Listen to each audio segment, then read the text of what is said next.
Okay, hello to everyone. I would propose to start. I hope that everyone hears me well. If not, please chat this information. Thank you all for joining us today. Also, thanks to all our speakers, today's speakers, for finding time to join us with speeches. I think now we have more than 60 participants of the webinar, but I think there would be some more participants joining us a little bit later. Just a few words about the organizational moments for today and about our company. Today, I will be hosting this webinar. My name is Evgen Kuzin, and I represent a Ukrainian company, Fruit Inform. We are engaged into the fruit and vegetable market analysis and have the special focus on the Eastern European fruit and vegetable markets.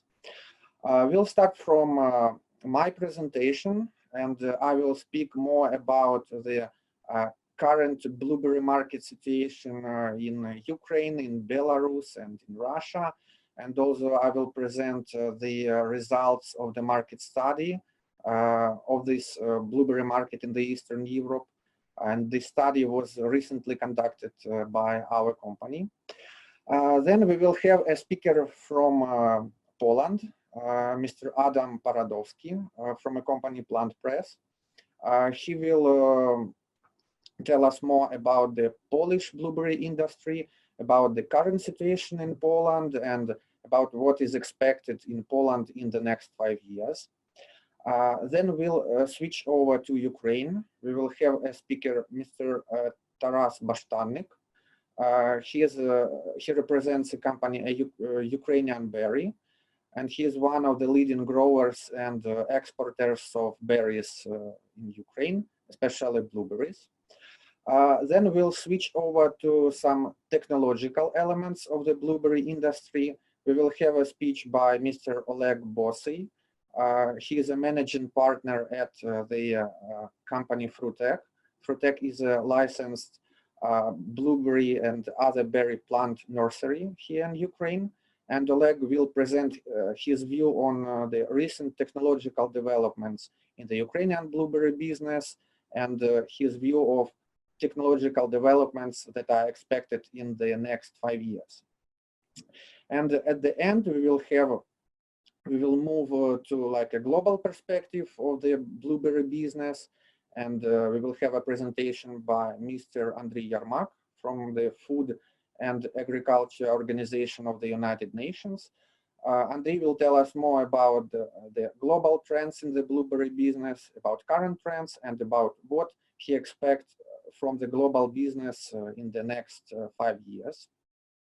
And at the end, we will have a few minutes for final questions. But if you have any question, you can write it on chat, and we'll try to give a few minutes after each speech for answers. So let's start from my presentation. Just a moment.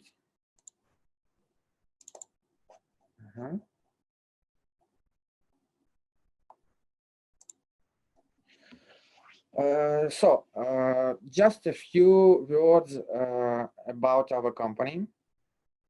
So as I've said, my name is Evgen Kuzin, and I represent a company that is located in Ukraine, named Fruit Inform.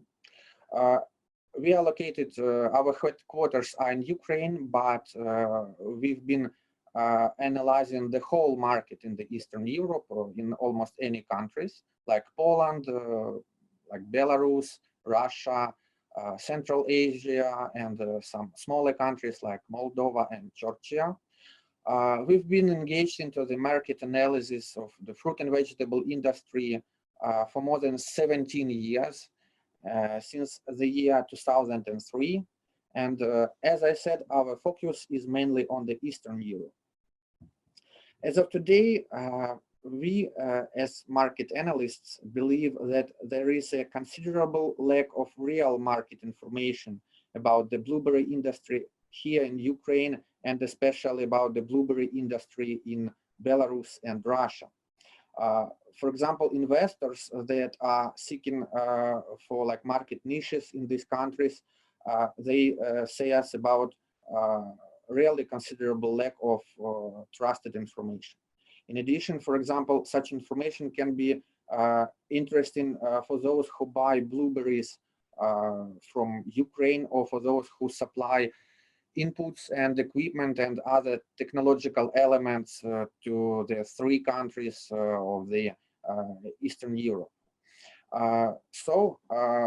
Based on this information and on this expectation, our company has decided to conduct the analytical study of the blueberry industry here in the Eastern Europe, and to set like a 5-year outlook of most expected developments that are expected in Ukraine, in Belarus, and in Russia.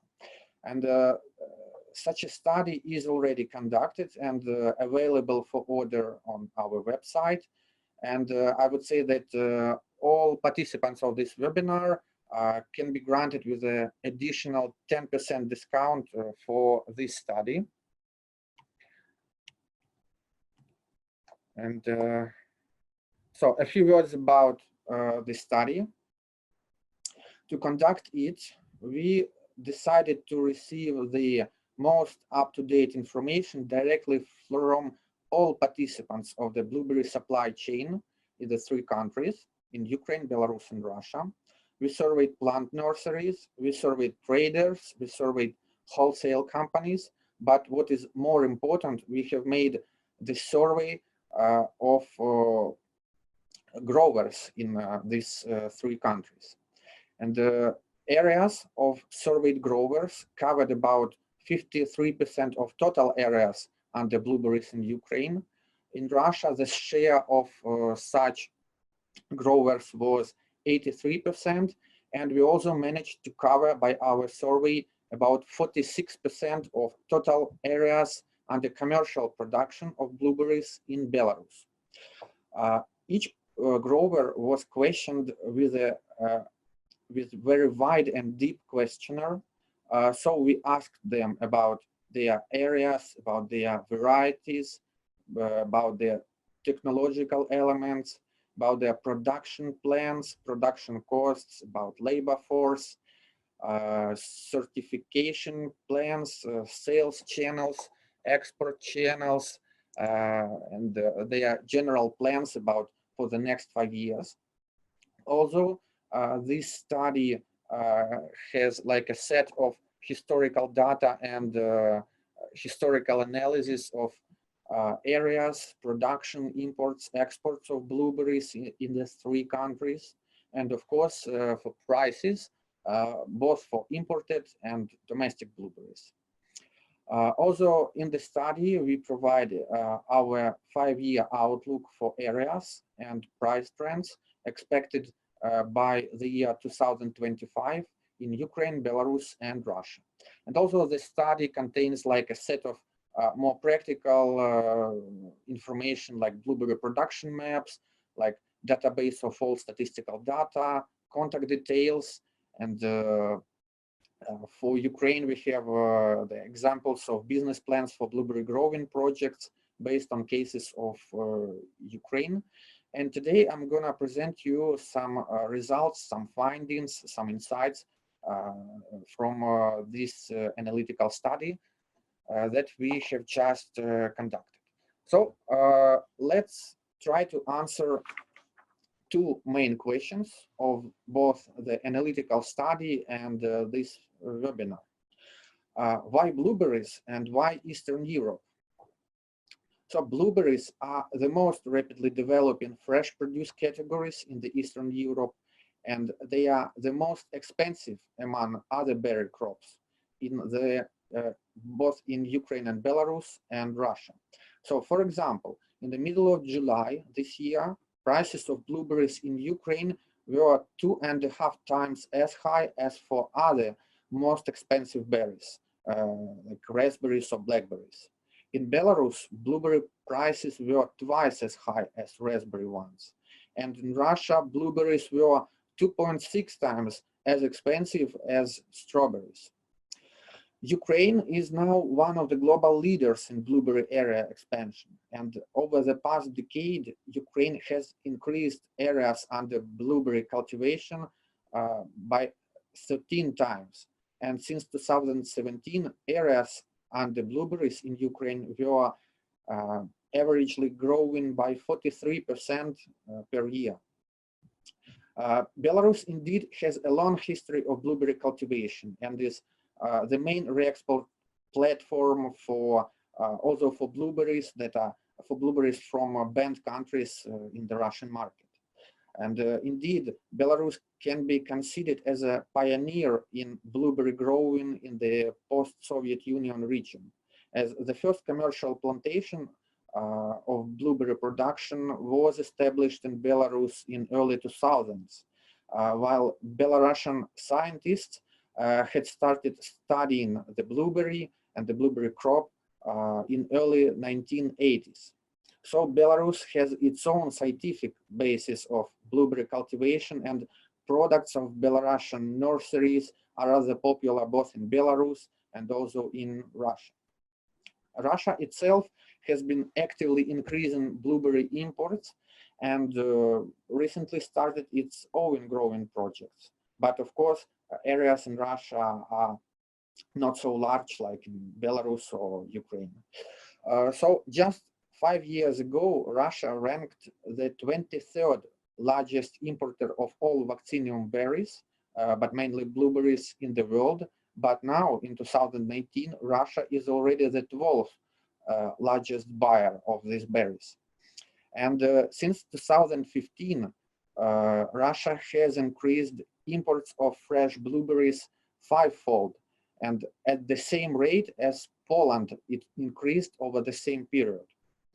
And of course, blueberry consumption has been rapidly growing and constantly growing all around the world. And total global imports of all vaccinium berries, mainly blueberries, they have totaled more than $4 billion in 2019.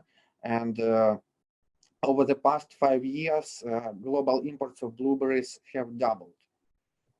So, and let's move more to the Eastern Europe. So let's speak about areas in Eastern Europe. If we speak about 3 countries of the study, Ukraine, Belarus, and Russia, Ukraine accounts for 71% of total areas under blueberries in Eastern Europe, and Belarus, commercial production in Belarus accounts for 20%. Russia accounts for 2%, and the rest one is in non-commercial or backyard or non-professional production in Belarus. And this fact is very important, as it will be shown further, as this share reflects a large share of low-quality berries available in Belarus in the peak of the domestic season, which puts serious pressure on prices in the Belarusian market and puts serious pressure on sales of professional growers. But if we add Poland to the area comparison, the situation is quite different, and it is Poland to lead in areas under blueberries in the Eastern Europe, with a share of 71% in total areas, while Ukraine covers only 20%. And the rest one is in Belarus, both commercial and non-commercial, and in Russia. And altogether, these 4 countries cover more than 15.5 thousand hectares under blueberry plantations in the Eastern Europe. So what about varietal structure of blueberry cultivation in the 3 countries? The situation in Belarus and in Russia is rather similar, and in both countries, growers prefer middle season varieties. But if you look on Ukraine, the situation is quite different, as Ukrainian growers put their focus both on middle season varieties and on early varieties. And that's because Ukrainian growers have already enjoyed the growing popularity of early blueberries from domestic consumers who prefer domestic in-season blueberries in June. For example, this year in June, the first greenhouse domestic blueberries in Ukraine were successfully sold at prices twice as high as imported ones. But the main variety in the three countries is early variety Duke, and we believe that growers from Russia and Belarus, but especially Russia, will be focusing more on early varieties thanks to higher prices of those blueberries available in the market. And let's speak more about technology, about technological provision of blueberry growers. The figures on the slide will be like abstractive indexes that are based on the results of grower survey, but they will enable us to compare the situation between sectors and between the three countries of the study. So at first, let's look on the provision of field machinery. We can see that the situation in Ukraine with the provision of field machinery for blueberry growing is quite better than in Belarus and Russia. And in fact, that more than a third of Ukrainian growers, of surveyed Ukrainian growers, said of no problems with their provision of field machinery, while such share of such growers in Belarus and Russia was just 25%. Situation with sorting provision. The situation with sorting is quite similar in the three countries, but again, in Ukraine, the situation is better. But nevertheless, 82% of Ukrainian growers still fully rely on manual sorting of their blueberries. And as we can see further, the sorting provision, the provision of sorting technology in Ukraine has the lowest level among other parameters. And we believe that investments in mechanized sorting technology will be one of the most active in Ukraine in the next 5 years. Although let's see the situation with cooling. And again, the situation in Ukraine is much better than in Belarus and Russia. As, for example, for Russia, about a half of surveyed growers of blueberries in Russia had almost zero cooling capacity. And they preferred to sell their blueberries directly after harvesting without cooling them. And in Belarus, only a quarter, 25% of surveyed growers were fully satisfied with their cooling capacity. And the last one is packaging. And again, the situation in Ukraine is better than in other two countries. And the situation with packaging in Ukraine was quite better than with other technological elements. And almost no grower from Ukraine said of problems with the access to packaging this year. But this does not mean that Ukrainian growers, there would be no investments in packaging at all. We believe that in the next 5 years, there would be higher interest in more ecological packaging in Ukraine, like cardboard packaging for blueberries. So as seen from the slide, the best technological provision in the blueberry business now among the three countries is in Ukraine now, and the highest need for technologies is now in Belarus. But in Belarus, everything will depend on the political and economic situation. And the situation now in Russia with technologies is a little better than Belarus, but everything could change with rapid expansion of areas, which is expected in Russia in the next years. So, and let's move to blueberry prices. Let's compare blueberry prices in early August 2020 with the previous year's prices. So for Ukraine, we can see that on a year-on-year basis, blueberry prices in Ukraine have grown by about 37%, which was connected with very bad weather conditions in Ukraine this spring. As despite rapid blueberry expansion areas in Ukraine, blueberry production in Ukraine this year totaled just a half of those volumes that were expected this May. And the main reason is spring frosts. So prices went up considerably, and we believe that in the next 5 years, the main investments in Ukraine will be in protection technologies. So in those technologies that could protect Ukrainian growers from frosts, from hail, and of course greenhouse technologies. As the share of greenhouse production in Ukraine, of greenhouse production of blueberries in Ukraine is very small now, and it does not even reach 1% of total areas. The same situation was in Poland, but prices in Poland have already reached their like minimum due to rapidly expanding areas in the last few years.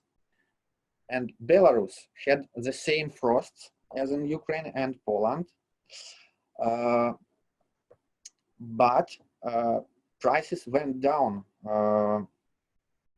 in Belarus by about 15% compared with the year before.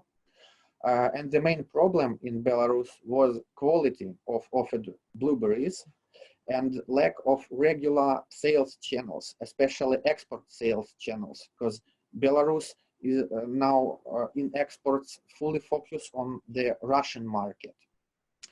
And prices in Russia also went down. But the reason was not in growing production of domestic berries in Russia, but in growing imports. As imports of blueberries to Russia in July 2020 were record high and were twice as high as in the same month of the previous year. And the main suppliers of blueberries to Russia in July were Serbia and Georgia. And let's look also on Georgia, but I think Andriy will tell us more about Georgian blueberry industry. And prices in Georgia also went down, and we should not forget about this country, as this country also is rapidly expanding its blueberry production and rapidly expanding its exports, both to Russia and to some other countries like the Middle East. A few moments for each country as conclusions. So what we can expect in the next 5 years in Ukraine? Of course, there would be further area expansion in Ukraine, as about 50% of surveyed growers in Ukraine planned to increase their areas by the year 2025, especially medium-sized growers and small growers. But large growers, they do not plan to expand areas too significantly.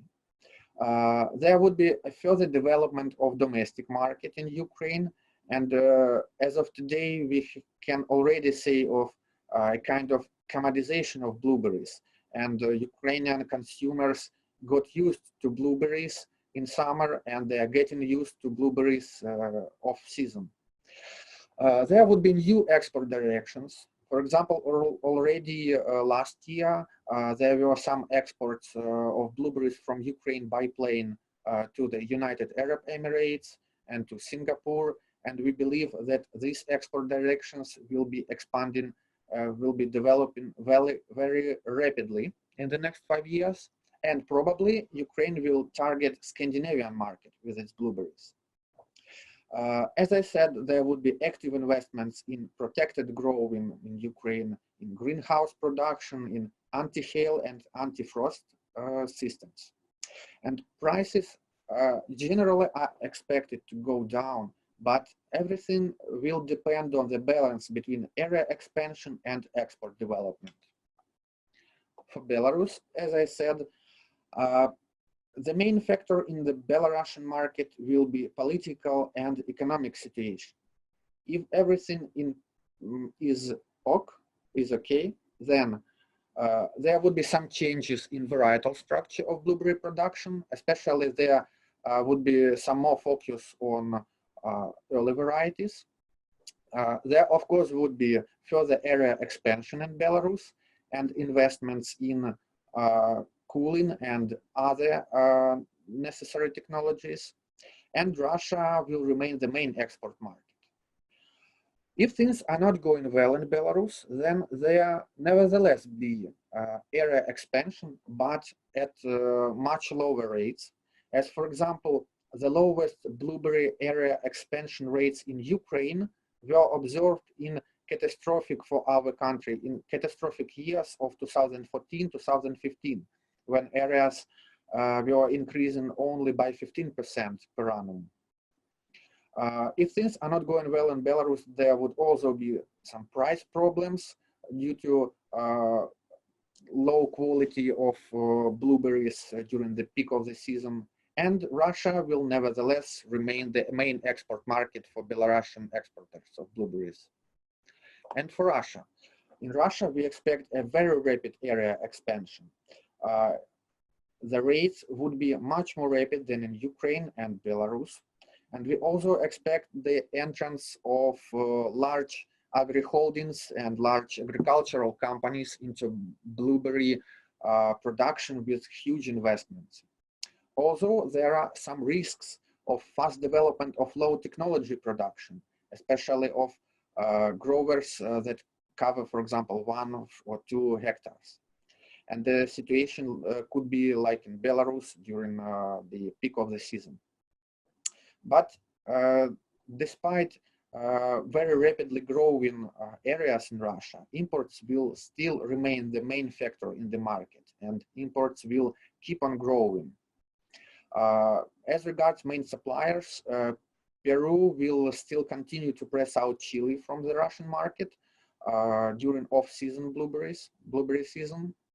And also the one of the most significant suppliers would remain Morocco and Serbia. There would be a newcomer, Georgia, with high-quality blueberries during June and July.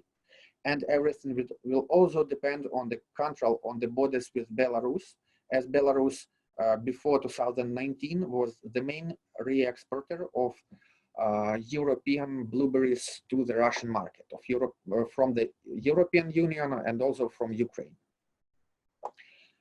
And thank you for your attention.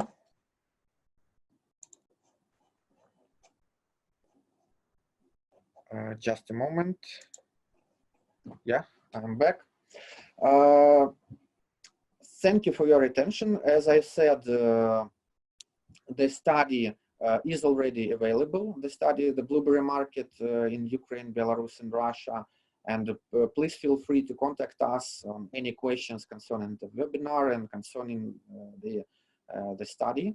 And now I would like to invite Mr. Adam Paradowski from Poland, from company Plant Press.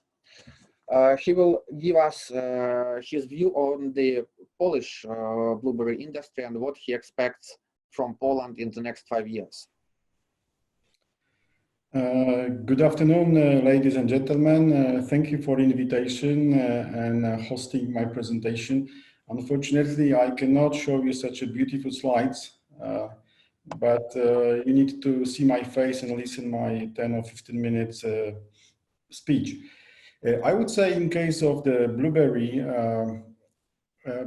till now, by many years, Poland has been seen as mainly top apple producers, but now on, the blueberry is first of all example of successful implementation of the completely new, unknown 30, 40 years ago crop to the Polish farms. and also good example of the successful activity to reach markets, to keep one of the leading position even in the world. If you look at today's situation at the blueberry production in Poland, compare, for example, from 2004, the harvest yield in the crop in Poland was around 4,000 tons, when, for example, in 2018, it is almost 26,000 tons. So you can see how by 15 years, how big jump we did in case of the production. In case of acreage, official statistic data are about 11,000 hectares, but if you talk to growers, if you talk to the Growers Association, some researchers are even thinking that it will be something around 14,000 hectares. So anyhow, we are right now, after Spain, number 2 in case of the blueberry production, and looking into whole European production, it's something about 24, 25 total European production. If we look at the blueberry, it's only the fresh market, and in the past, the blueberry was so expensive, so I would say elite products, that many Polish consumers do not know blueberry, or even do not buy blueberry, at least in the big amounts, simply because of availability in the shops, but also the price. In the same time, Polish blueberry been sent to several countries, especially to UK, and we became one of the leaders of the suppliers of blueberry to the British consumers. It's very easy to understand why, because if you look at the European map, probably Andriy later on explained this better than me, that in general, I need to look at the data, but the consumption in Europe, it's something about 160,000 tons, while, for example, United States is almost 500,000. So it means that the average European consumer is consumed per year only 200 grams of blueberry per head. But if we look at the UK, this number is more than 4 times bigger. So we talk about 900 grams. And it means that there was some studies that the penetration of the market is even 45%. So it means that those people are consuming even more per head from those which are regularly buying a blueberry. This is why Poland, of course, when we reach visible amounts, we start export this crop to UK. And I would say choosing UK, it helps us not only that there is a big market, big potential, but also from the beginning it requires from the Polish growers or Polish companies which produce and send blueberry very high quality and safety standards. Because if you would like to be supplier of Asda or Sainsbury or Tesco, from the beginning, from the field, by your harvest, by your distribution point, by logistic, you need to be on the top of that. You probably know we don't talk about global gap, but we talk about BRC, all the standards which are also required by the supermarkets. It's not only regarding the quality packaging, but also labeling, but the same important is also safety profile of the product. So we don't, this product should be on the safe profile for the consumer, no residues, etc., etc. So at the end of the day, it helps a lot because from the beginning, we really supply to the, in case of supermarkets, very demanding market. So those companies which start doing this business, they're earning a good money, because I would say if you produce a good quality, you can get the very interesting prices. There was also supporting exchange ratio between British pounds and also Polish zloty. So at the end of the day, those companies, they also has big volumes in case of the own production. They step by step implement, new varieties. They also implement, irrigation, anti-frost systems. But also the next step was to have a very good and efficient, cooling systems directly from the field. If you harvest your crop in August with the high temperature, so it's very crucial to cool them down in the quick, very fast time. Second is also the grading lines for the blueberry. If you asked me 15 years ago, I know the grading lines for apples, but I said, what? Blueberry grading line? Now they are in common. It's not only the question of the precise of sorting, but also saving time by the manual sorting of those crops. And then quite important, as I said, is logistics. So you need to planning this quite well. You need to know your crop and you need to also store, if you need, extend a little bit your season. If you look at the structure of I need to look at my notes, but if you look at the structure of Polish export, in 2012, we export about 2,000 tons. And in 2018, almost 7,000 tons, and almost 40% Poland sent to UK. The second market for Polish blueberry with 24% share, it's Germany, followed by Sweden, 8%. I talk about 2018. This is the data from the Polish Ministry of Finance, because we need to control the shipment outside of Poland. Number 4 is Denmark, then Netherlands, Italy. And as you can see, you need to also take under consideration, especially when we talk about the shipments from Ukraine, that we are not limited by the customs, etc., because of Great Britain is part of EU. Also, the shipment to Germany is very fast, very close. So it also supports Polish export, and I would say that Poland create a very good image, a very good brand, and it's big success of all the people involved into this industry, that they exchange with themselves the information, they trying to improve the quality and also trying to keep those homogeneous crop. So if you can buy, if you would like to buy the blueberry, for example, in August in the British supermarket, you can see that with the proud. When I visit UK, I could take the box with blueberry, and there was country of origin Poland, so it was very common at that time.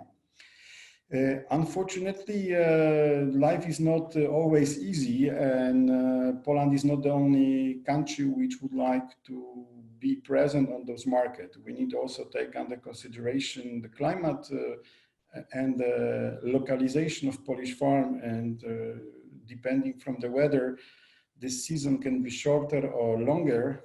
So what we can see in UK market, because this is kind of the, I would say, benchmark for European export, I would say that you can see much more competition, both for the early season, those countries which can supply earlier, like for example Spain. But I would say the sales window for UK, it became shorter, especially in the case of September, because you can see increasing number of supply from South Hemisphere, especially from in the past Chile, but now I think that Peru is one of the leading country. And this is big volumes comes to British supermarket. So we really need to think and to compete with, I would say, competition. Also, Ukraine is also supplying more and more to the export destination. So if we look at the plantations in Poland, as I said, there are many very modern big farms with the whole infrastructure. As I saw from some data, about 50 even to 60%, it's still blue crop, but also because of the situation with export, we really need to look for the new varieties where I was on the meeting of the Polish Berry Association, SPBA, and there was kind of debate about the future, and really the members, the producers, they underlined that they really need to invest into new varieties, which is already now in case like in countries like, for example, Peru.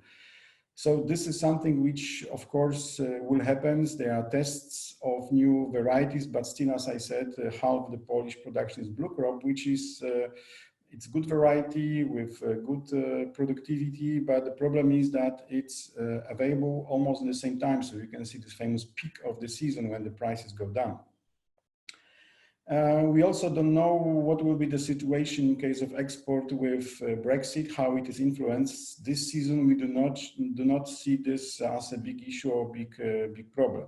But anyhow, already from several years, Polish producers or Polish Producers Association are trying to find new markets, not only in Europe, but also in far destination.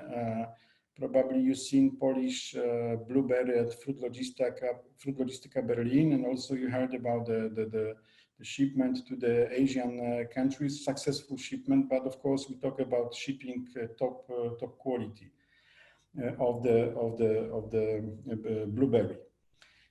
But we, of course, talking about the export, but we shouldn't forget about domestic market. And when I was a student 20-something years ago, I just testing blueberry because we have experimental plantations. But as I said, the blueberry was very expensive and not easy to buy. Even there was a problem to find it. Now it's very common, and it's it's much more popular. And this is thanks not only due to the lower prices, but it's also to the very big activity done by the growers organization. So it means that there is a very, how to say, well prepared and well done promotion plan. Many years those plan is implemented. So you can see a lot of events, mainstream media activities, using even celebrities to tell the people that blueberry is a very healthy, very nice, very good new fruit, and it's not it's really Polish, and we should to include those blueberry into our daily diet, and it's successful. The good example is 1st of July each year, which it's kind of a national celebration, opening of blueberry season. So you have several events, mainly in big cities, but it also in the social media, when you're choosing the child with the t-shirt with the blueberry, and he's tasting a first blueberry. And I think it's well done because it's creating the very good image of blueberry. I would say if you compare to the other crops, doesn't matter vegetables or fruits, you cannot find anything negative, doesn't matter in the professional or mainstream media about blueberry. So blueberry as a fruit, as a crop, in eyes of the consumers are very positive. So we need to do everything what is possible to keep this opinion. I would say that the local consumption of blueberry, Poland is about 38 million, is also supported first by a better economical situation of Polish buyers, but also by development of the supermarkets. Because they would like to attract the people by extending the portfolio of available fruits. Most of them, they are even available year-round. And they would like to promote the crop like blueberry. So you can find first blueberry from Spain, and then starting Polish season, and then you can even buy the blueberry from South Hemisphere. And they try to do a lot of promotion, a lot of activity, I would say, to learn them that the blueberry is good, but also that those blueberry you can find in the, I would say, not low price, but reasonable price at our shelves. So I think the supermarkets investing into those crop, what can sound funny, but at the end of the day, you can imagine how much, how many thousands of tons of apples you need to salt compared to the blueberry to also generate the same margin for the supermarket, which is also added value. But it's also supported by the trend that the Polish consumer would like to find a new healthy fruits, and for sure blueberry is this crop. Regarding the production, you need also take under consideration that it's speed up with the new plantations, not maybe as a big like in the past, after embargo, which was announced by the Russian Federation, because Polish apple growers, they lost big market and they look for the alternative. And they look from the beginning to the low prices of apples, a very low price of apples, and theoretically very high prices of blueberry, which is not only 0-1 solution, because many of them do not understood how big investments are behind the high prices of blueberry, how many tons you can harvest from 1 hectare compared to apples. But this is the trend which we see, and I think this trend will continue, that many apple growers, I don't say that replace 100% their orchards to blueberry plantation, but they try to have 1, 2, 3 hectares of blueberry first, because also they would like to keep pickers during the blueberry season, and then they can smoothly go to the harvesting of apples. Second is also the first money which they earn from the farms. The problem is that if you are producing 1, 2 hectares, you need to think, of course, about the good quality, about the production, etc. But you need to think at the beginning, at the starting of plantation, what will be your sales channel. And for many people, this is the problem. And also those, I would say, long present on the market, professional blueberry companies are a little septic because they are afraid that there will be big peak of availability of the blueberry and then decreasing the price by the moment. And just to shortly summarize my information about the Polish market, we really carefully monitoring the situation in Poland in case of the production, the consumption, and also situation abroad, because as I said, the blueberry is really focused on the export markets. We need also to take under consideration that blueberry needs a lot of spendings in case of the harvest, in case of the labor forces. And we are lucky because till now there was no as big problem to get the seasonal workers, but also because of coronavirus, but also because of the other situation. There is also the question marks, and the cost of the labor are dramatically increasing. What also will be very important for next coming 5 years, it's what kind of investment we Polish blueberry industry should to do. I would say there will be 3 roads of those investments. First investment is related to the weather condition, to the climate changes, starting from the protection against the spring frost. Then of course irrigation is must to have, but also all the nets system or anti-rain roofs, etc., etc. But also there is a big discussion about that the changes of the climate will influence also on the new insects and how to control those insects, for example, like Drosophila suzuki, which coming from the south more to the north of Europe. The other way, when the people would like to think about the investments, it's also investment into the new varieties. If you would like to compete with export market, but also to keep the Polish consumers, We also need to invest into the new varieties, testing those varieties, how they will perform in the Polish conditions.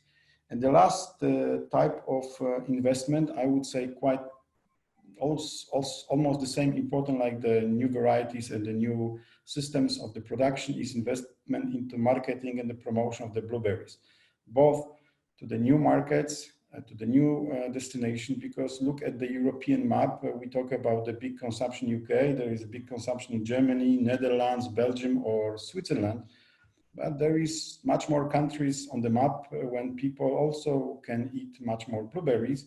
And the same is about Poland, because Polish consumers can buy on the local markets much more blueberries, but we need to supply with them the good quality, and also we need not stop to push them for a healthy still of life with the blueberry. So, and of course, very careful calculation of the costs and the profits, and also, as I said, rational investments into all these three elements. So far, I think it's everything from my side. Thank you very much. I hope that I do not go too long. Yes, thank you, Adam. Adam, there is a question in chat. Yes. Our participant asked you to repeat the Polish planted area and production levels, if it's possible. If you look at the Polish Statistic Office, is about 11,000 hectares right now. Mm-hmm. But we're thinking that there will be even 20-25% more, with about 50 even to 60% with the blue crop as a main variety in Polish at the Polish plantations. Yeah, thanks. And a short question from me. What is now the situation with organic blueberries in Poland? Is it a popular segment, and what are your expectations from organic berries? In general, organic market is increasing, but in my opinion, it will be growing. The question is, because it's also required by our, people, the companies which buying this to abroad. In case of Poland, it's a trend, but the growers know how to do it. But the question is the prices of those organic blueberry for the consumers. There was an increasing trend by last 2 or 3 years for any single fruits, but now I don't know what will be the situation because of coronavirus, because it's also decreased the buying potential of, I think, buyers in all the Europe, and that's all. But in general, as I said at the beginning, if you look at the blueberry, they have a very, very good opinion as a safety, I would say, clean product. So there is no discussion about the residues, too many sprays, etc. So there is no topics such on about the blueberry, and I hope that we will keep it like this for all the production. And there is again ask you to repeat production level of blueberries in Poland. 11,000 hectares. So only area, okay. Yeah, okay, thank you very much, Adam. Thanks for joining us today. Thank you very much. Yeah, thanks. And I would propose to move from Poland to Ukraine. I would like to welcome Taras Bashtannik from a company Ukrainian Berry. He will tell us more about the point of view of a Ukrainian grower on the blueberry industry and what he expects from the next 5 years in Ukraine. Taras, you're welcome. Hi, thank you, Eugene. Hi, everyone. I try to divide my speech into 2 parts. The first one is like to summarize this season, because it seems to finish already, so we can summarize and make some closes. And the second part is some prediction for nearest 5 years. So if we briefly summarize the season, we could see that harvest production level in Ukraine this year is 35 to 40% lower if we compare it with previous one. It's due to opinion of most part of big growers. It's 35-40%. Second position that also connect with first one is average selling price on the local market. It's important. In the local Ukrainian market is about 25-30% higher if we compare it with the last season. The reason it's because a lower harvest, and so that's why the price is higher. And the second one reason of the higher price, it's for my personal opinion, that local consumption shows us to that it grows rapidly during last 2 seasons, 2019 and 2020.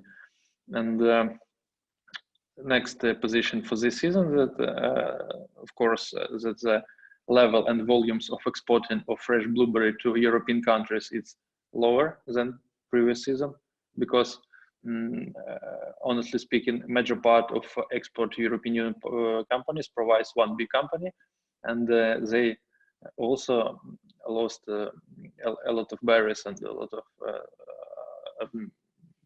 volumes this season because of bad weather conditions during the early spring, and that's why the total volume of export to European Union is lower than the previous one year, maybe 30-40%. Because we now it's the mid of September, so it's hard to insist on one concrete figure. Then also we can say that during the season, quite a big number of growers start to make trial parts of exporting to countries of Middle East, and Southeast Asia. Of course, this season it was quite difficult to manage it because of COVID and because of not very high level of working of airports, especially, for example, in Istanbul, because Ukrainian airports allows us to export not more than 1 metric ton per one load on the plane. So if you want to export more per one time, you should do it via Istanbul airport, and the level of their service honestly was quite poor. I mean, that's very big volatile temperatures and during the transit period and so on. But it's trend, and I believe that it's also like close to the second part of my speech is that this trend we save it and try to extend our Ukrainian blueberry presentation on those above-mentioned markets. Also, we could say that export to Belarus or to Russia via Belarus also this season 2 or 3 times lower than last season because of several reasons. It's quite important. First, I noticed a lot of times during the season in July and August that our local prices in Ukraine were on the level of Moscow prices, or even sometimes higher. Is first one. Second one, it's close to first. It's COVID and the consumption and prices and so on in Russia also shut down. Let's say because of COVID. Then third one is the competition with Belarus. Belarus, they planted quite a lot during last 3-4 years. Due to my information, I believe it's quite relative that Belarus has 3,200 or 3,300 hectares of blueberry all in all. Usually it's most small farmers or domestic households. However, it doesn't matter because all in all they have more than 3,000 hectares, and it's a strong position. Also, they have very strong positions that they when they export or delivery to Russia small batches, 2-3 tons, not truck with 20, but 2-3 tons. They don't pay any duties, any taxes, and 5 hours driving, and you are from Minsk to Moscow. So logistic expenses and cross-boarding taxes and other things, we don't competitive with them. And this Ukrainian producers should take into account that maybe if even we will have in future, nearest future or far future, good relations with Russia in case of trading, but Belarus is a big producer of blueberries. Their positions are very strong. They have now at the moment only one problem is it's packaging and all post-harvesting. All post-harvesting, I mean, pre-cooling or rapid cooling, storage, packaging, all these positions. However, it's only a question of time. Ukraine now only on the first step on this. Belarus in 0 step, we're on the first steps. However, we have a lot of steps to reach the level of, for example, let's say for South American countries in post-harvesting, because it's very, very important. So it's if you speak about this season, if you speak about the like a major conclusion of the season, and maybe the conclusion for next several seasons, is I could say that Ukraine, as a producer of fresh blueberry, hasn't reached the balance between volumes, local consumption, and export yet, because we have some volumes, we have growing volumes, growing local consumption, and growing export. It's like our internal reasons, and we have some outside competition, but it's a second part. So I mean that why we have very high prices, because the volumes this season lower than previous, consumption higher than previous, and only these 2 reasons give us no possibilities for exporting, because for what we should do it, I mean, we like Ukrainian producers, if we have a quite high prices for this season. Of course, in long-term perspective, it maybe it's better to export with lower prices to some companies, for example, in European Union. But Ukraine, it's not. We don't ready this season and maybe several seasons in the future to become a strong player on the blueberry market in European Union, because of all above mentioned, and also because of one tricky thing. Our maybe journalists or experts usually say that Ukraine, for example, produce, let's say, 5,000 tons of blueberry, 5, 7, 10, no, and this is the volume that we could export. No, we could export as producers about 35–40% of this volume, because, for example, we have one company have annual production 200 tons, let's say 200 or 300, never that. But we have early varieties, which we harvest with small amounts in, for example, late of June, later. So we can't collect a full truck or half truck in 2–3 days. It's impossible, and it doesn't matter. No reason, makes no sense to collect it 2 weeks. This is the same with light varieties, for example. So among 100% of your volumes, maybe 40%, maybe 50% if you have very concentrated period, or do not divide your field on the 4, 5, 6, or 7 varieties. If you have 1 variety, for example, or 2, surely you can, in brief terms, lower the truck. However, so it's quite important to know and understand that Ukrainian producing volume, it's not the same as Ukrainian possibility of exporting. It's very important to understand. So if we speak about like a prediction for nearest 5 years, I think that the major clue is to reach this balance between production, I mean growing production, growing consumption, and exporting. I think that in nearest 2–3 years, maybe, of course, a lot of big growers reached the industrial yields. I mean, what was they expecting for, and because we have quite a big number of quite big projects, 100 plus hectares. I mean, for example, it's first. Also, local consumption provides to grow.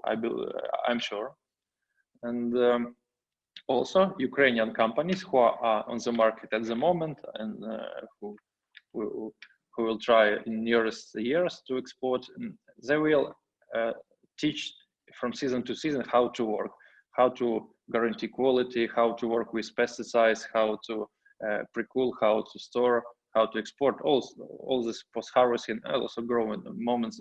So it's we're on the first step of studying of this question. So and in this case, the predictions that also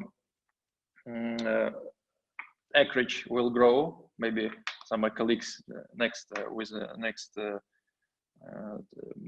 speeches maybe make some prediction which acreage we have average growing from year to year. What I see, it's about 400-500 hectares per season per year of adding extra acreage at the moment. Also, I see that, for example, in the local market, that the total volume of berries also grow about 15-20% per season. If we speak about absence of weather force majeures on other conditions that could make a huge influence on the total production, as for example we have this season, because minus 40% is quite force majeure.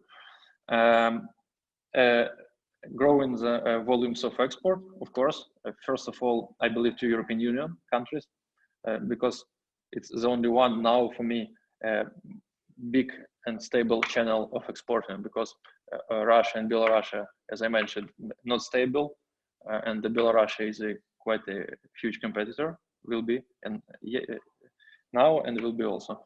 And Asia or Middle East, it's not a huge channels because of logistics and because of level of consumption. So it's maybe premium market, but it's not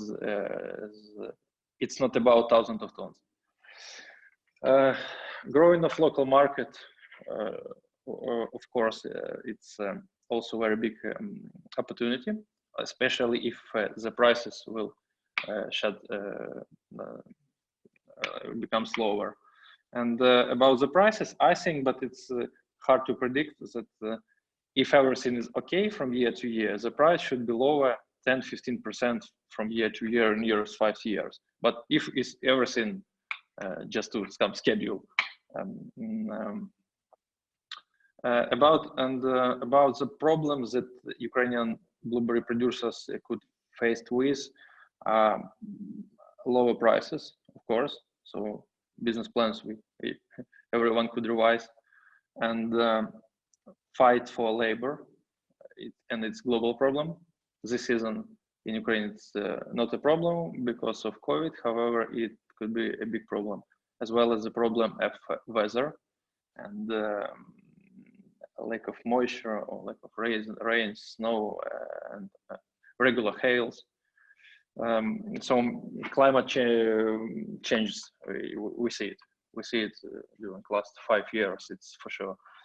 And global competition, because, for example, I remember if you speak about 5 years ago, 10 years ago, the world blueberry market was divided between, during the calendar year. For example, in February and March, we have, in Europe, we have Morocco, let's say, then we have Spain, then we have Poland, Netherlands, Germany, then it was a very premium and with high prices gap between mid of September and mid of October, and then South of America. Now because of new varieties, because of new technologies, because of new countries and players and climatic zones, in the same time could face on some markets, for example, let's say in Malaysia, on the same shelf. I remember it was the blueberry from Portugal, Turkey, France, Peru. It was early August, and Poland. So 5 countries. It's not standard situation for the blueberry market 5 or 10 years ago.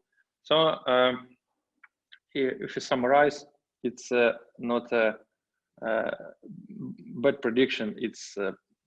It's normal predictions. That means that we as Ukrainian blueberry producers should work on efficiency, post-harvesting, and extending new markets, and everything should be okay, I'm sure. Thank you.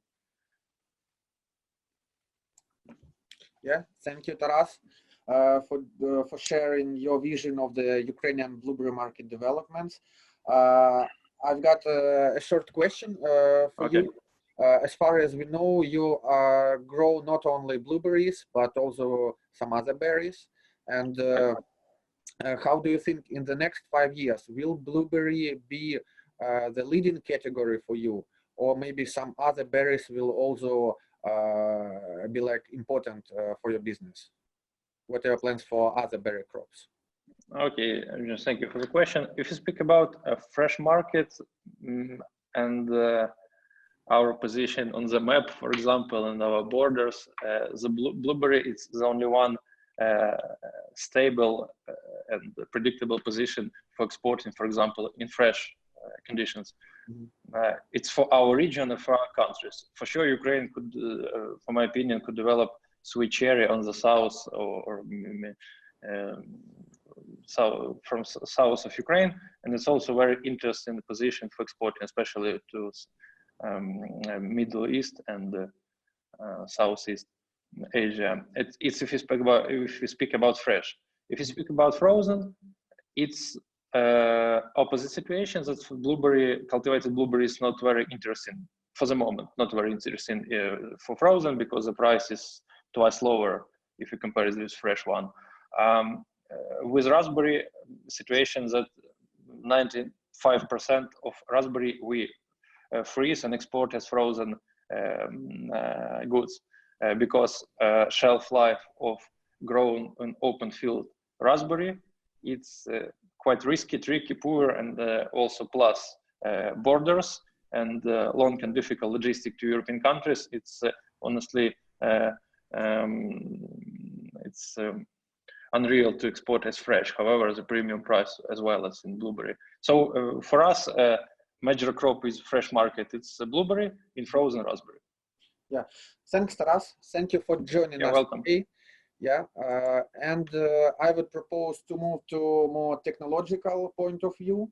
I would like to invite Mr. Oleg Bosy, managing partner of Frutech Nursery. He will tell us more about the technological perspective of Ukrainian blueberry production and what he expects in the technological sphere of blueberry industry in the next 5 years. Oleg, you are welcome. Please turn on your microphone, please. Yeah. Thank you, Yevgen. My name is Oleg Bosy, and with respect to technologies, I will speak mainly about Ukraine. And in particular, we'll cover genetics, intensification of technologies, existing technologies, production in protected environment, which is very important, and also it was mentioned already by previous speakers, and advanced in post-harvest handling. Well, starting with genetics. At this moment in Ukraine, the base of blueberry industry, rather old NHB varieties. So NHB means Northern High Bush. Such varieties are very suitable for harsh continental climate, and almost all such varieties were released last century, mainly in the US. Their positive and also negative characteristics are well known. They are very predictable, and they are free to use, which is also very important. As for other soft fruits, but with, I would say, a bit delay, now we have moved from government-funded to privately funded breeding program. And we already have some promising varieties. And at this moment, there are just a few private breeding programs focused on northern high bush varieties types. But the market is very good, so we expect many more private breeding initiatives to come. Private approach and new breeding techniques will definitely bring new varieties on the market much faster. However, growers should be aware that most important and time-consuming part of the breeding, actual breeding, it's a variety, I mean variety trials. It will be partly delegated to them. So it is important to remember, as with any other product or service, for launching and private varieties, there is quite some marketing involved. So growers should be very, very careful to switch to something new and promising, let's say. Well, coming to intensive technologies and specialization. Well, growers are looking for something to increase yield per hectare, get plantation full production faster, get better quality, or cut labor cost. And following apple production, production technologies, Ukrainian growers of blueberries, they're becoming more and more interested and experimenting with high density planting, growth regulators, and also quite promising mechanical harvest, mechanical pruning, and also mechanical harvesting. In fact, at this moment in Ukraine, we do not use mechanical harvesting. Only one company, as far as I know, has machine, but not in use, because for hand harvested produce it's possible to get premium price, but acreage is increasing and the labor availability remains the main challenge. So most likely in the coming years, growers will harvest their crops by machines, especially in the mid-season when the prices are the lowest. Of course, fruits for premium markets shall be picked by hand, but there are already advanced robotic technologies and for picking strawberries or even, let's say, raspberries. So I think that to invent something for blueberries, it would be much easier. Also, with respect to processing industry, food processing industry, well, if we harvest by machine, if we will harvest by machine, a substantial part of the crop will not be suitable for fresh market, but suitable for processing. And after sorting, will go just as a raw material for processing industry. Beside of it, we expect in Ukraine and maybe also some other Eastern European countries to large-scale projects with main focus to supply processing industry. With certain existing varieties, and maybe in the near future we can get some special exciting new varieties for processing. Cultivated blueberries will partly replace wild bilberries collected from the forest right now. Also, I would like to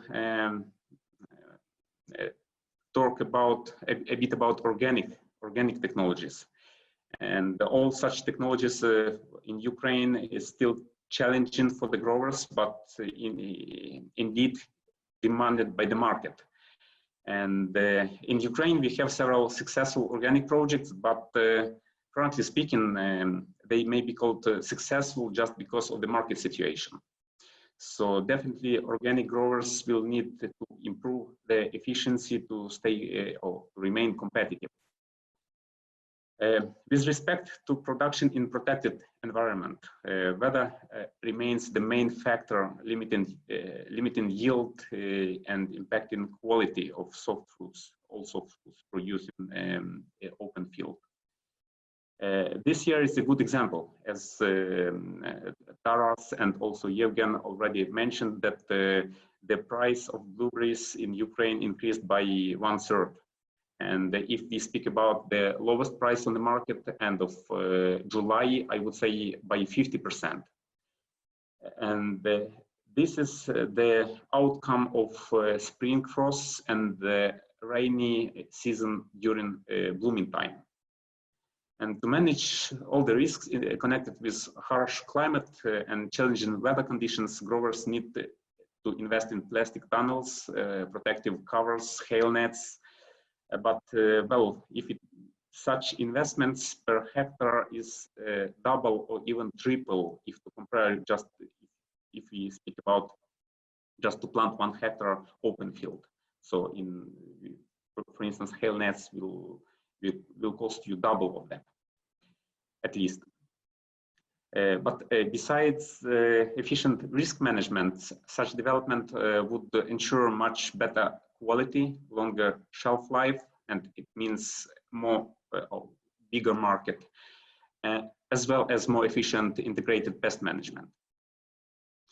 Well, coming to technologies of post-harvest handling and storage, I would say that currently in Ukraine, post-harvest handling is the main bottleneck to enter export markets. And that is why for the last couple of years, we have at least, which I know, 6 brand new sorting lines to be installed. Taking into account rather large investments needed, only big growers, large-scale growers can afford such investments. Well, but in Ukraine, we already have one established growers cooperative where post-harvest handling facilities are shared by several growers, as well as several new initiatives, which I think in the next 1-2 years will come. And long-term storage in controlled atmosphere. So at this moment, according to the information we have, there is only one company which has controlled atmosphere storage. But it allows not only to preserve quality of the product, but also it's the way to extend sales season. Of course, in the long term, we expect sales season to be extended with expanding blueberries on the south of Ukraine, as well as new genetics, new varieties coming in. But you know, new varieties takes quite a long time to release and even longer time to trial. So growers and traders can utilize existing technologies to keep the produce for up to 2-3 months instead of taking the risk and planting dozens of hectares of something new and promising. So just to summarize, here in Ukraine, we are just at the very beginning, and the future looks very promising, exciting for blueberry industry in general. And what is very important, we do not need to invent a bicycle. Well, thank you. Thank you very much. If there are any questions, I would be glad to answer. Yeah, thanks, Oleg. I have a question, a short question. In the previous years, the growers from Eastern Europe, they believed that there must be special types of soil for blueberry growing. And there was a belief that not so many regions in Ukraine were suitable for blueberry growing. What do you think about this? And is this now really a problem, or indeed blueberries can be grown successfully in almost any regions of Ukraine? Well, you know, blueberries can be grown anywhere, even on Mars. The question is the investment, and well, if it is worth to try. So in Ukraine, we have, especially north and the west of Ukraine, we have very good soils for blueberries, which is not really interesting for cereals, for instance, or for technical crops, because mainly it's sandy soils and soils with low fertility. And in fact, blueberries they do not need the fertile soils. More important is availability of good quality water, and especially north of Ukraine, we have such water, plenty of water in some places, not everywhere, of course. But also I believe that it would be very interesting to grow blueberries on south of Ukraine, Mykolaiv, Kherson region, and in Odessa region next to Danube. where we can really come on the market several weeks or even 1 month earlier than Poland or earlier than central part of Ukraine. And so we have the suitable soils, and we have there also good quality water to irrigate. Yeah, thank you, Oleg. Thank you for joining us today. Thank you for finding time to take part in the webinar. And I would propose to move from Ukraine to a global market for blueberries. And I would like to invite Mr. Andriy Yermak from FAO. He will present us his view of the next 5 years in the global blueberry industry and some maybe some insights, some interesting insights in the market. Andriy, you're welcome. Hello, everybody. I hope you're enjoying the seminar as much as I do. And yes, thanks very much to Fruit and Form for organizing it. I was always very curious about the prospects of blueberry production in Belarus and in Russia and in some other countries that are not being mentioned when people are speaking about the global blueberry market. I think the reasons I will explain later. Today I will also speak about the Central Asia, the region that most people don't know about. Recently I did a podcast for Chris White of FruitNet, and if you Google it, they actually titled it Next Chile in Central Asia, and it was about Uzbekistan.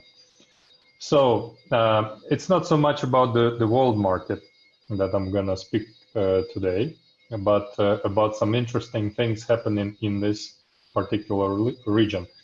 I will start with the global market though, because it's very important, because it has an impact on overall blueberry production perspective, but also on the philosophy of investments.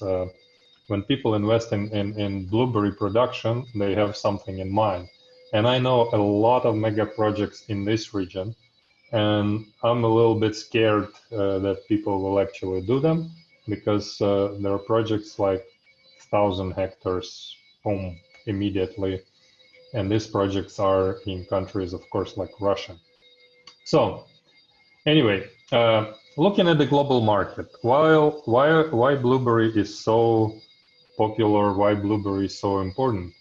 Everybody among investors is looking at things that actually demonstrate good growth levels. And if you look at blueberries, there is no other crop or in the horticulture sector that could demonstrate a similar pace of growth, being already so big. I don't know if many of you realize, but blueberry is already half of the global apple market, and apple is one of the most common fruits in the world. So blueberries already represent 51% of this global apple trade, if you're talking about exports and imports of products. Also, as rightly mentioned by Adam, there is a huge potential for blueberry consumption in the European Union. The only concern I have about this is that a lot of companies, while making good money on blueberries, do not invest into blueberry promotion, and I think this is wrong. And this is specifically wrong in Europe. Why blueberry consumption in the US is so high? Because in the US, everybody who starts business, the first line of the business plan is marketing. How much do you invest in marketing? In Europe, it's quite different, and a lot of farmers and commercial growers and cooperatives, they don't really invest in marketing, and this is limiting the consumption. So with a little bit of effort, it could be much more. I'll give you a live example from Italy, where I'm based. We buy blueberries every week, and our kids love it. And when we took a box of blueberries, and they're very expensive in Italy, actually. And when we took a box of blueberries out on the playground for kids, all of the parents were looking very suspiciously at us, and they were like, okay, you shouldn't give this to our kids, we don't know what this is. You know, maybe it's some kind of a dangerous thing. And just 2 minutes ago, they were giving out candies and other like sweets to kids, but they were afraid of blueberries. So we had to explain that, okay, blueberries are actually healthy. They're good for you, and the kids, and some of the parents are like, okay, fine, try. Kids try it, and they're like, yeah, it's good. They like it. So there is not enough effort in promoting blueberries in Europe, and this is limiting consumption in the European Union countries specifically. But I believe that blueberries have a huge potential. At the moment, blueberries are growing. If you take the 10-year period, the average increase in exports of blueberries is 17% per year. It's very difficult to find any crop that or any product in the horticultural sector that demonstrates that pace of increase. Also, if you look at the leaders of this market, and I wanted to speak briefly about the success story of Peru. 10 years ago, I don't know if you have time to guess how much blueberries were exported from Peru. 0. At that time, Chile was already a market leader, was already exporting more blueberries than any other countries in the world, and Chile was and Peru was doing 0. 5 years ago, Peru was exporting only was exporting 20 times less blueberries than Chile, and today Peru is exporting 48% more blueberries than Chile. So, and I mean, that's past year. Probably this year will be even bigger difference because Chile has been experiencing some issues with water. So what I'm trying to say is that you should not underestimate newcomers. You should not underestimate countries that are just starting up, because in 5 years' time in this market, they could be, you know, ahead of you. And that's why I'm going to speak about some markets that you usually don't hear about. And this is specifically, so let's start with Ukraine. There's been a lot of information from Ukraine already, but I think Ukraine is probably the most dynamically growing producer because it has a lot of areas with perfect conditions.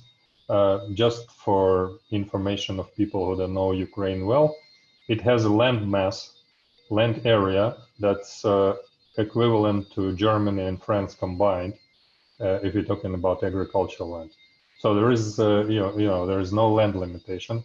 There is a lot of water, actually good quality water as well, and there are a lot of microzones. So you can extend the blueberry season without even growing it under cover, by just growing it in different regions. And as Oleg rightly pointed out, I personally don't understand why Ukraine is not expanding blueberry production in the south like crazy, because it's just a win-win situation. Also, many leading production zones of blueberries in Ukraine are 3 times closer to Holland or Germany than key production areas of Spain, for example. And this information was shared by Taras a couple of years ago, but for many people, even in Ukraine, it's still a surprise. So logistically, it's not such a big issue, and I disagree with Taras. We've discussed it many times. I think Ukraine could also export fresh raspberries to European Union without any problem. If such a project was developed specifically focused on fresh raspberry exports, because nothing stays on the way of Morocco exporting fresh raspberries to the European Union, and I'm sure Morocco is far further away from the consumption centers in Europe than Ukraine. So I think Ukraine has a lot of potential, but it's been very slow in realizing this potential, and export increase has been lowered in the recent years by the increase in domestic consumption, but also by weather issues that the whole Europe is experiencing. Speaking about Belarus, I think, well, we don't know what's going to happen in Belarus.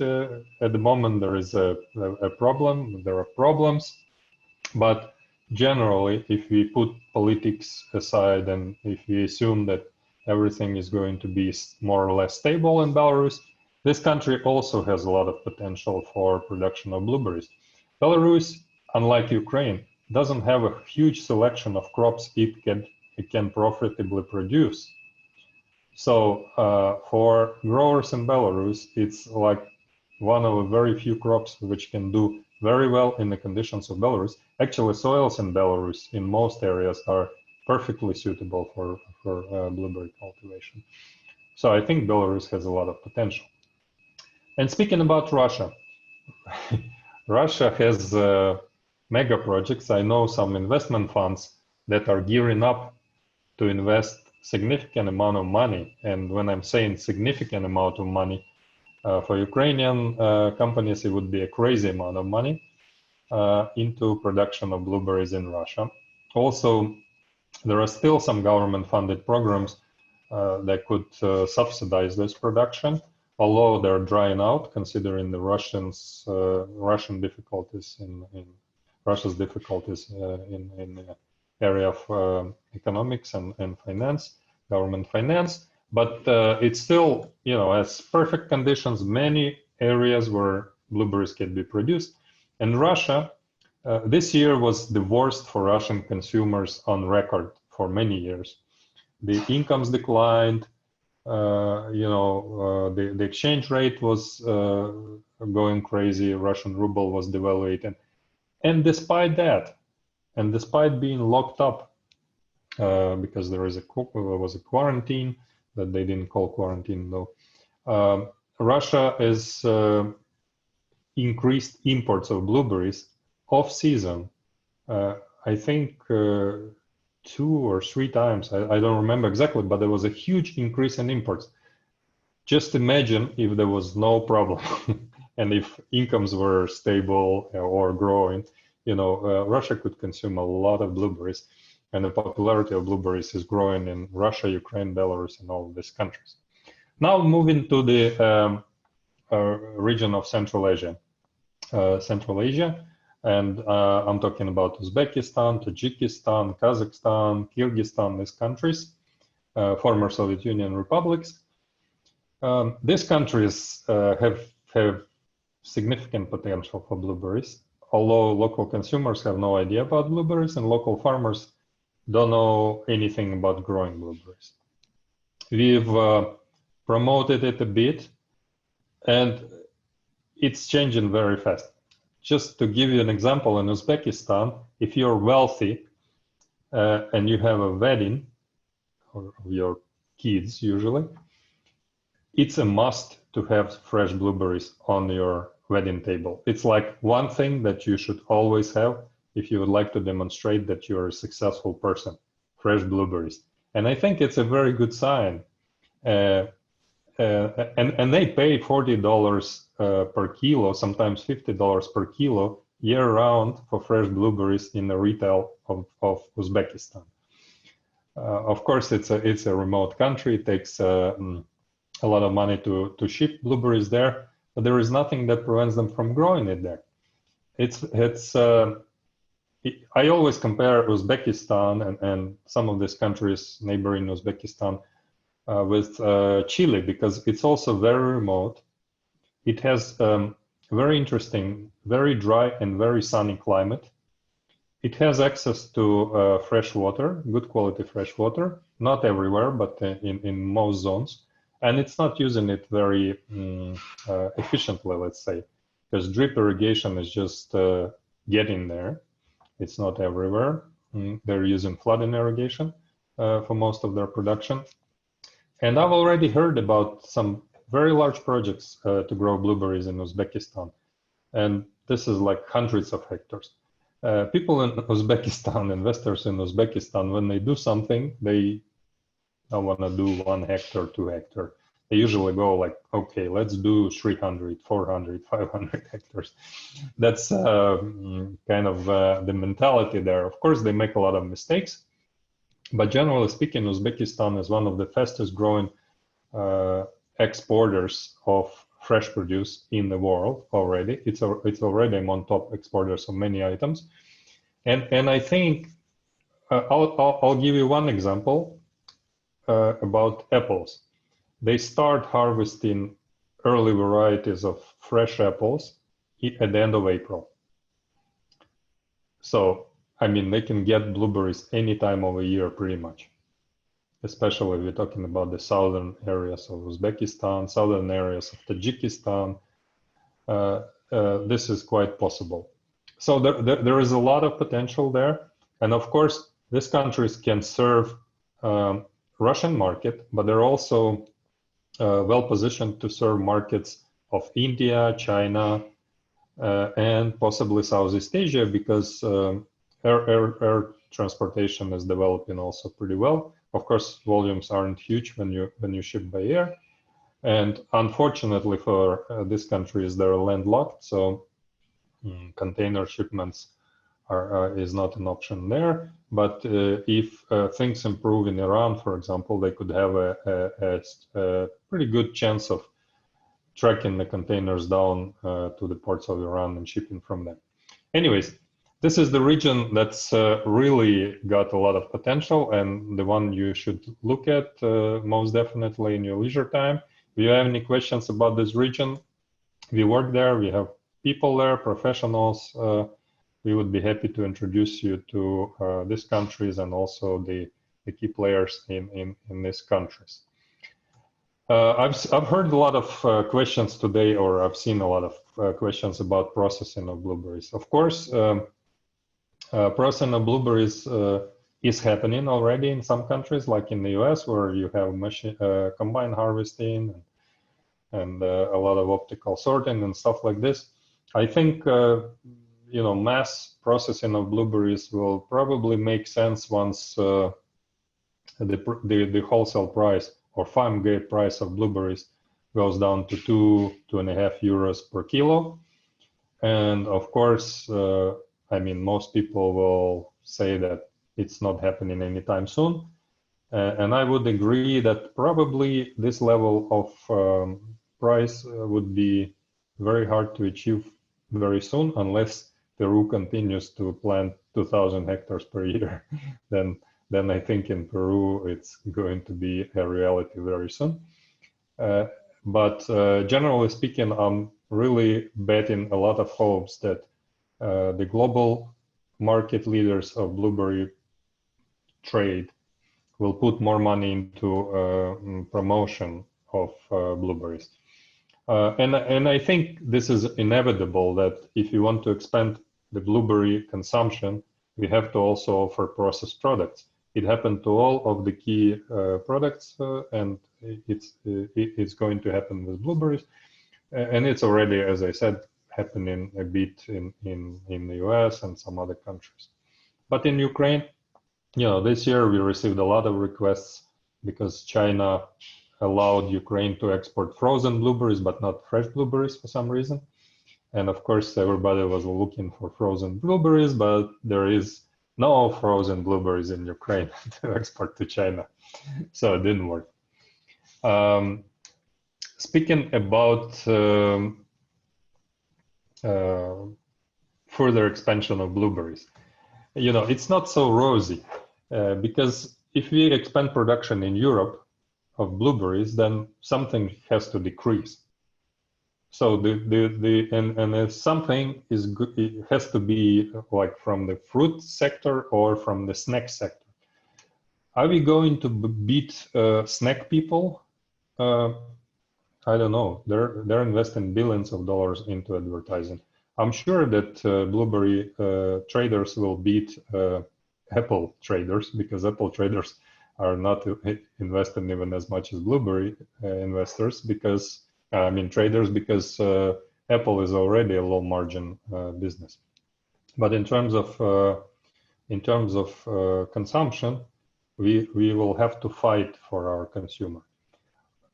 Looking at the perspectives, I'm looking at it more optimistically now with the COVID-19 pandemic, because I've actually looked at blueberries and and different types of searches about blueberries over time at the statistics. And during the COVID, people were looking for blueberries, for vitamins, for things to boost your immunity. And this was very closely linked. So I think a lot of people were Googling things like, okay, how do I boost my immunity? What are the healthiest fruits? What are the healthiest berries? And I think blueberry came up very often, and this is helping the blueberry consumption actually. But another good thing about blueberry is that, like apples, you can store them in your fridge for a week, for a few days. So this is also helping the blueberry consumption, and it's going to be the case for the next few years. This is why I think that the industry has several years to recoup and to prepare for a potential decline of the current price levels. And this is going to be hardest for developing countries. This is going to be hard for Ukraine because there is a very slow process of cooperation between growers, and consolidation of volumes, as Taras mentioned, is very important. If you want to ship a truck of blueberries, you need to have a truck of blueberries in one place of a similar or the same quality, let's say, that's fully traceable. I know that some people are already working on this kind of projects, but the next steps in a blueberry business will be rather difficult and will be impacting developing countries more than they're impacting developed countries. I also was asking the question that Oleg already answered about the potential of mechanic harvesting. I was asking this question of many people who are involved in production and harvesting of blueberries and in the technologies.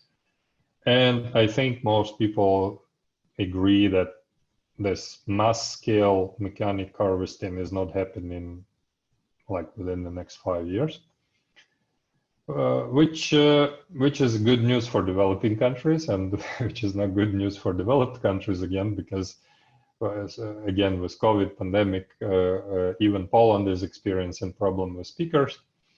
But countries like Spain or Portugal, for example, they'll have even more problems because they need to get more workers. So overall, this is very interesting. Watch out for newcomers. Watch out for countries which are developing the production very well. Oh, I forgot to mention Georgia. Georgia this year has exported 4 times as much blueberries as last year.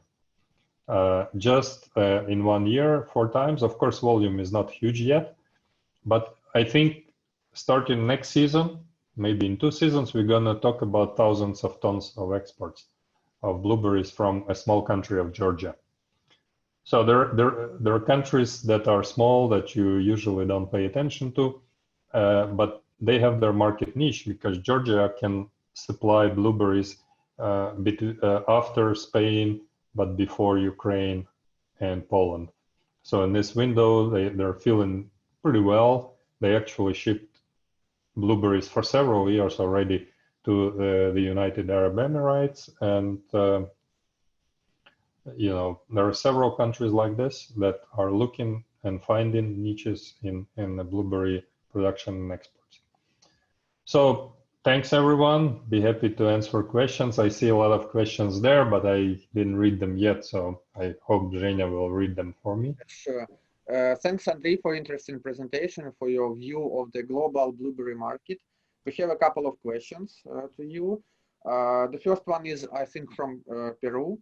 Our participants is wondering your opinion about China. Is it true that they will become the main global power in 5 years? So what is your opinion of China in the global fresh produce market, and especially in the blueberry segment? I think China could become a major, producer and exporter even of blueberries.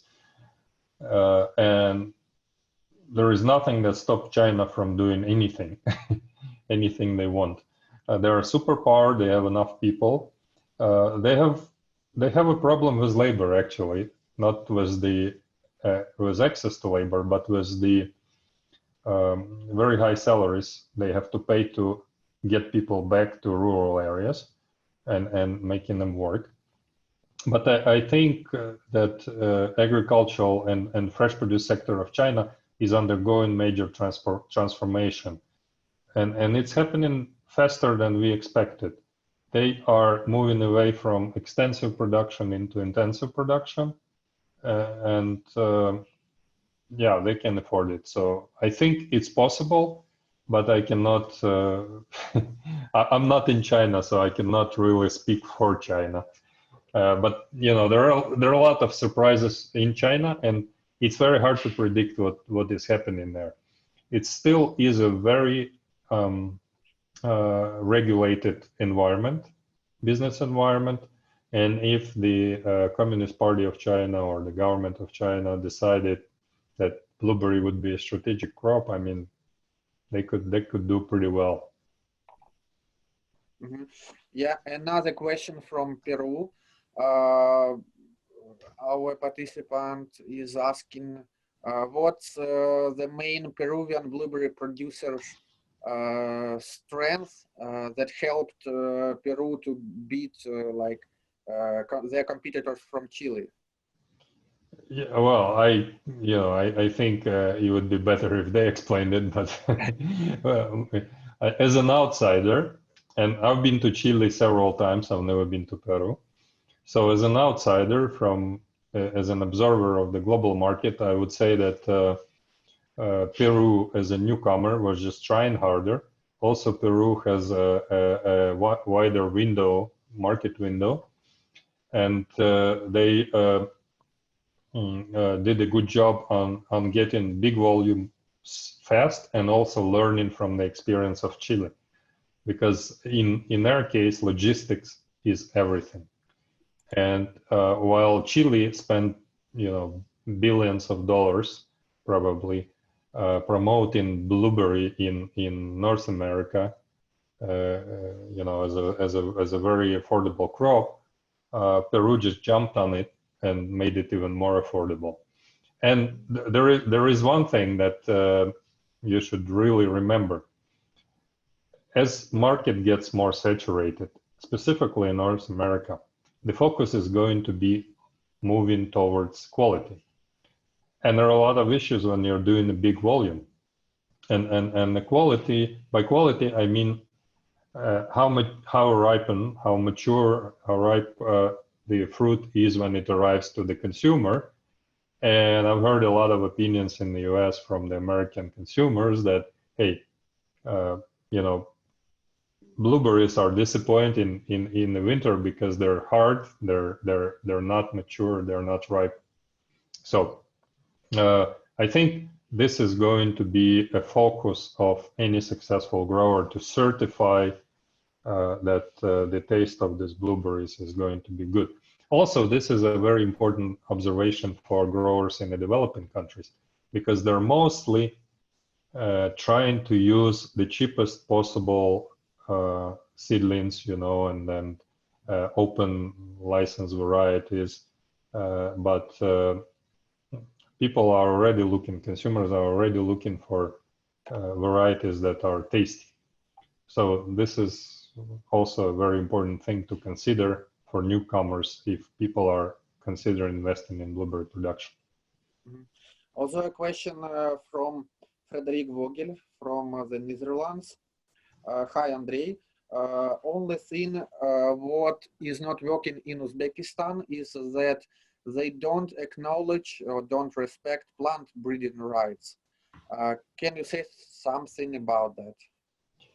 Well, yeah, I mean, for them, this is a new thing, so they don't really understand what it is and how it works and why they have to pay royalties and stuff like this. And I'm not speaking about everybody in Uzbekistan. I'm just saying that it's very common to not understand this issue, and yes, it is a problem, but also Uzbekistan is trying to be as transparent as possible, as open as possible, and I think there is that actually the present government of Uzbekistan is really taking image issue very seriously. So if you take this information, make it public, and if you you can actually make the government act and do something about it. So yeah, for Uzbekistan, it could be an issue, but they're learning very quickly. Like 10 years ago, maybe a little less, when I started working there, there were issues like, okay, we need to plant apples everywhere, and not understanding the basics of drip irrigation, of fertigation, of storage, and everything. They've gone a long way, and they made a huge progress in 10 years. They're now planting sweet cherries. They're looking into berry market. They're looking into freezing. They have the largest expansion of cold storage capacity of any country in Asia, I think. So Uzbekistan can learn quickly, and people in Uzbekistan are really hard workers, and they can learn, they can achieve things. Yeah. Thanks, Andrei. Thank you for very interesting presentation, for sharing your view. We also have another question about mechanical harvesting of blueberries. It is very interesting for our participants. For example, the question of from Aziz Hakimov. Can you go in a little more depth in mechanic harvesting? I think this is for Oleg, right? Yeah, if Oleg can join us again. Unmute, Oleg. Okay, thanks, Andrei. Thanks again. Thank you. Yeah. Oleg, yeah, thanks for joining us again. We have a lot of participants are interested in mechanical harvesting. Can you say something, something more, some more? Well, unfortunately, we can't share our experience as we do not have any. As I mentioned, in Ukraine, there is only one harvester of Litau brand, which was purchased by a Ukrainian company probably 5 or 6 years ago, but it is still not in use. In Ukraine, well, especially this year, we have enough labor and affordable labor, just due to COVID. So people are not able to move to Poland or Czech Republic or Italy, so they stay in Ukraine. So this year is exception, I would say.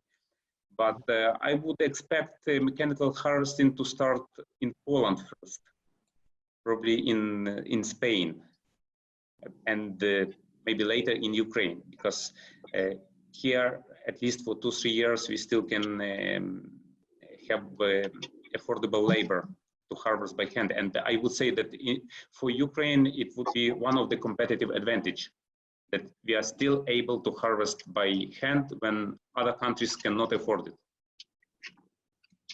Yeah. Thank you. Yeah, thanks, Oleg. And we also have like a hands up from David Maganya. I can turn him on.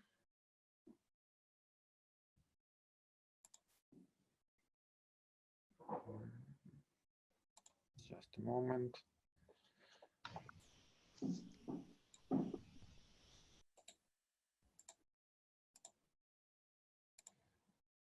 Okay, David, if you have,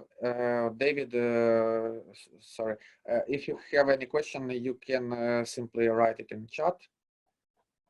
And I would again say thank you to all participants who managed to join us today. Thanks to all speakers for interesting presentations.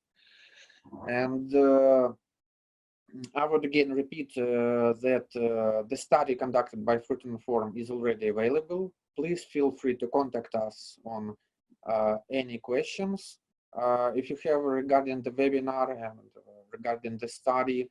And I think today we will send my presentation to all participants of the webinar.